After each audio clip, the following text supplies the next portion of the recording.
ভারতের হরিয়ানায় প্রাইভেট কারের ভেতরে বিষ পানে ৩ শিশুসহ ৭ জনের আত্মহত্যার ঘটনার পেছনের কারণ জানা গেছে।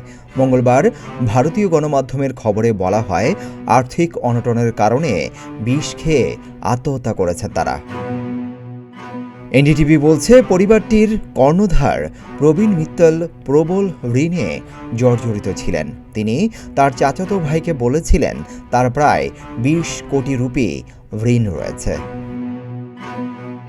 যদিও ঘটনাস্থল থেকে পুলিশ যে ২ পৃষ্ঠার সুইসাইড নোট পেয়েছেন, সেখানেও তাদের আত্মহত্যার কারণ হিসেবে অত্যাধিক ঋণের বিষয়টি উল্লেখ করেন প্রবীণ মিত্তল। তবে কত পরিমাণে ঋণ ছিল সেটি জানা গেল তার চাচাতো ভাইয়ের মাধ্যমে।